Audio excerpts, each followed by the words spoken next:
Astrophiles. This is Pat Cosgrove, and I'd like to welcome you to Cosgrove's Cosmos. This YouTube channel is a companion to my overall website, cosgrovescosmos.com, so please check it out. It deals with all things astrophotography, images, gear, tips, and techniques. Today, I'd like to talk about how you can get your images published. Let's get started.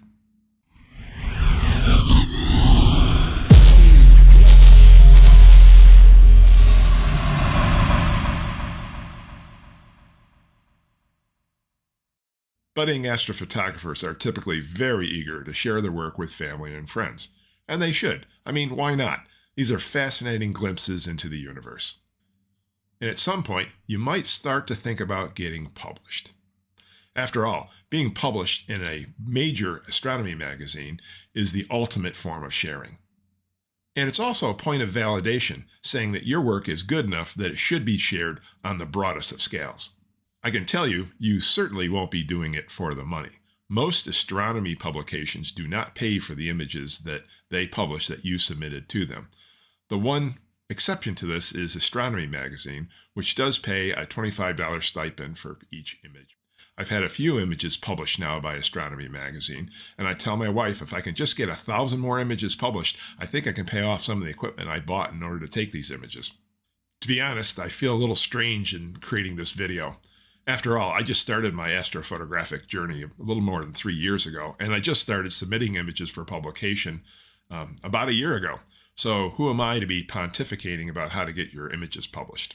When I get an image published, I tend to play it very cool. Okay, that's not true at all. I run around and I'll tell anybody with ears that I just had an image published. So it's entirely possible that some people may have heard that during the past year, I had a few images published. That could have happened. And probably because of that, I've had quite a few people come to me and saying, how do you go about getting your images published? Which is why I'm creating this video. I've always said that I can't always tell you the best way to do things, but I can share with you what I've done that seems to work for me. So that's what I'm doing now. I started submitting my images about a year ago, and since then, I've had about 9 images published, which is a pretty good track record. I'm sure there are better and more accomplished astrophotographers out there who have created not only better images, but had more of them published, both because their images were likely to be superior to mine, and also perhaps they had a more successful strategy for how to submit their images for publication. But having had some success, let me share with you some of my images that have been published over the past year.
So, based on this extensive experience, I'd like to share with you some key tips for submitting your own images for publication.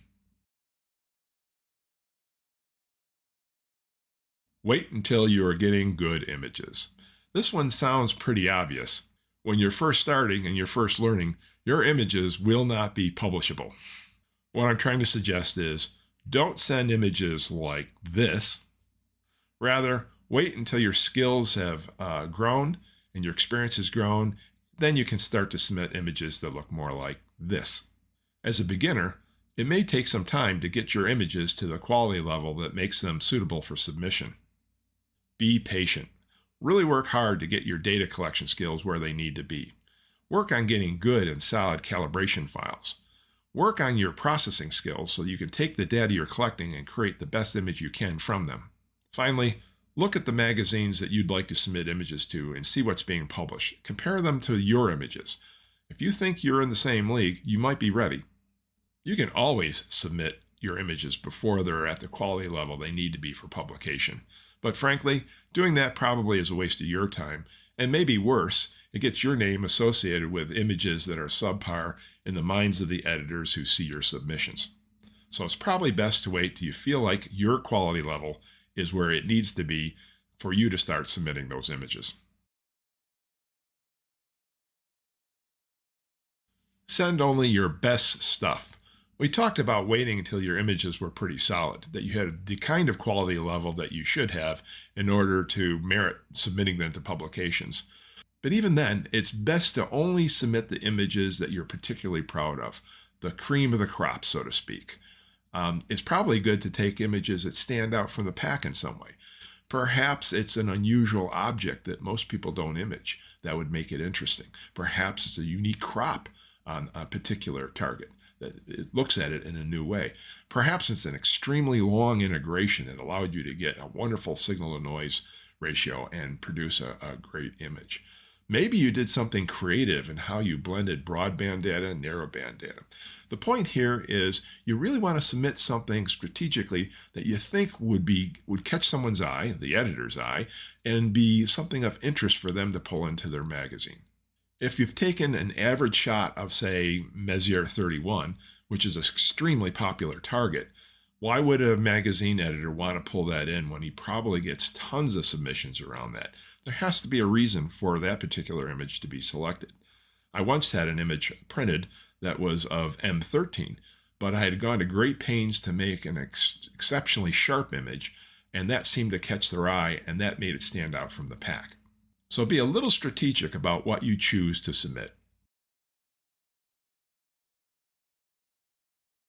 Next step has to do with what form of image would you share.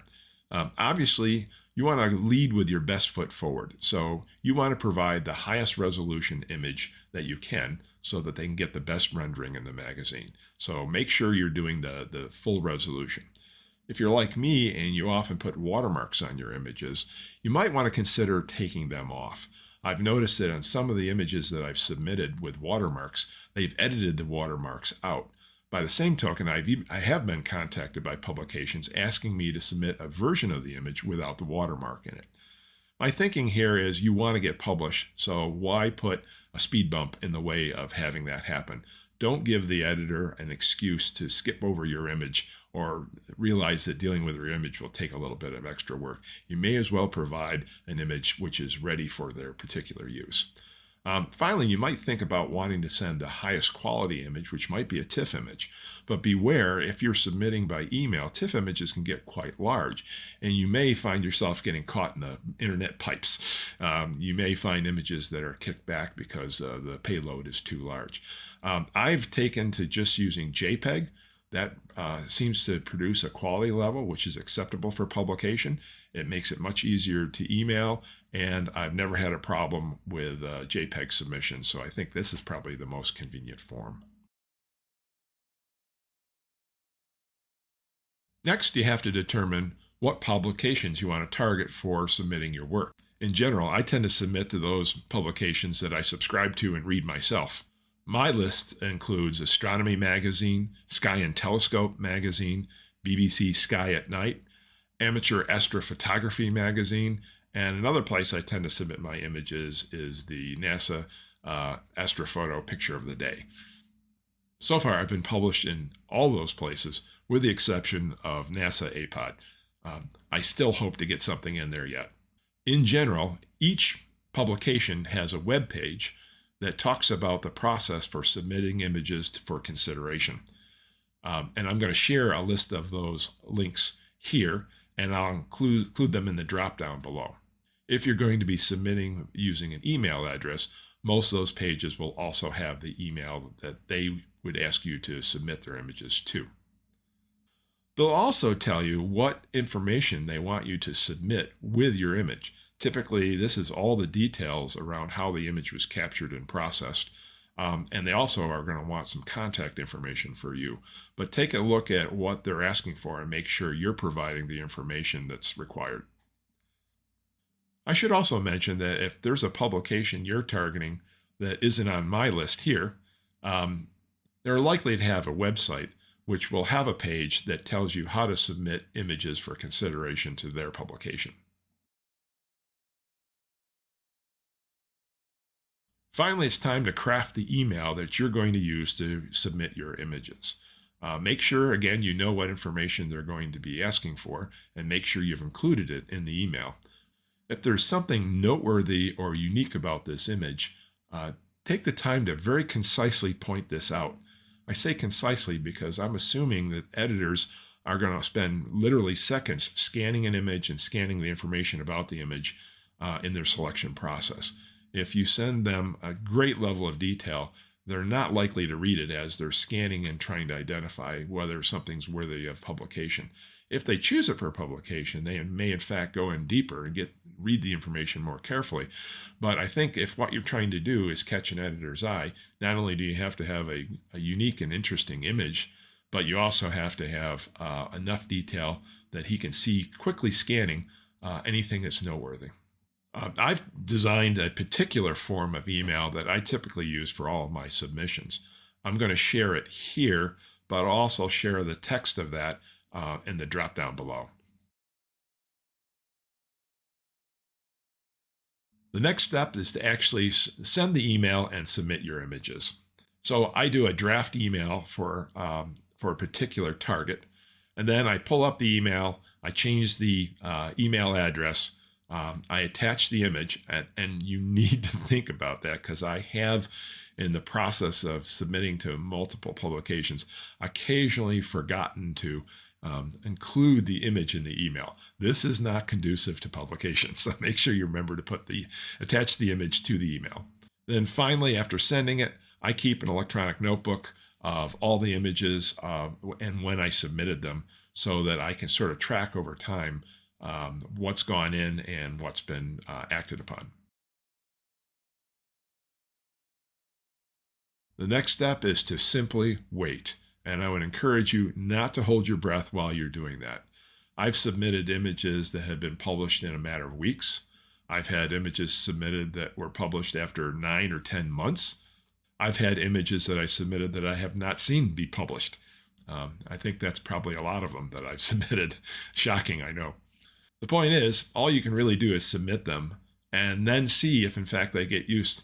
And they might get used, and it might take a while for them to use, so you're going to have some patience.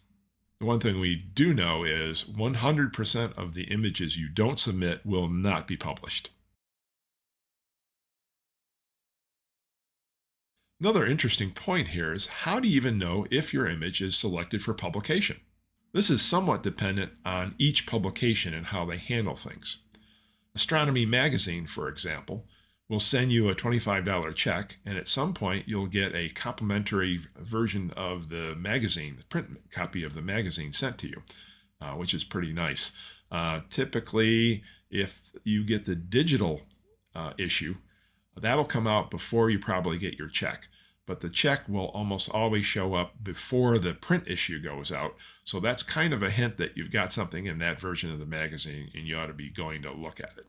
The complimentary copy of the magazine usually comes well after it's hit the stand. So that's not really a good bellwether as to whether it's been published or not. On the other hand, Sky and Telescope has never contacted me in any way, form, shape, or flavor. So it's kind of exciting. Every time a new version of the magazine comes out, a new edition, I go through page by page and see if any of my images are in it. And that's the only way I ever find out if they selected my image for publication. So each issue that comes by, I look to see if I'm going to be surprised or disappointed. And disappointed happens, but every once in a while you'll get that nice surprise.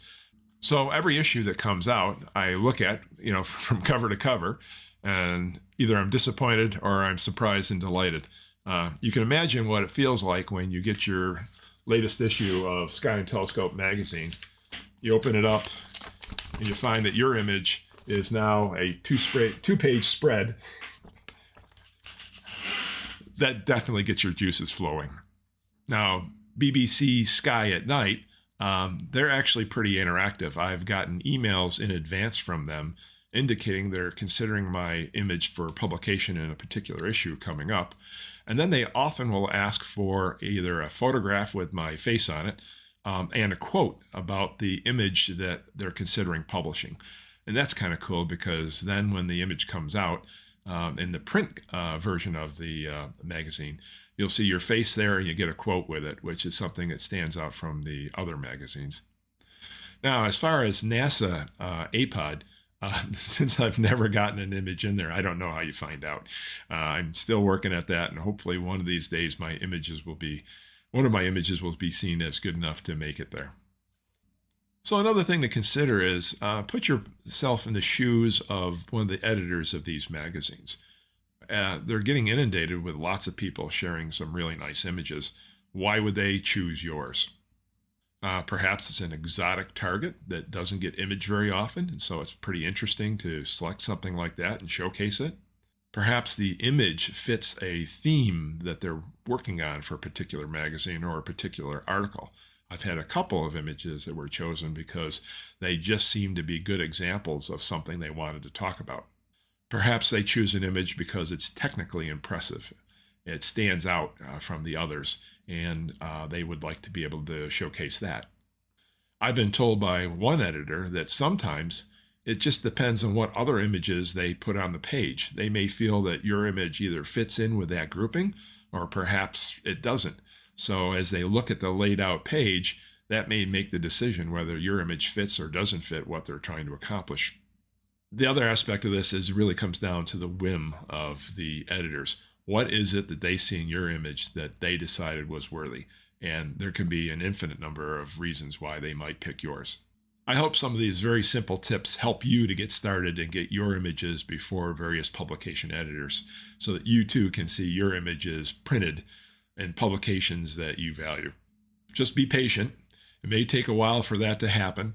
And once you've submitted them, it's often best to sort of forget about it and just look at the new magazines that they come out and see if, in fact, your image has been chosen.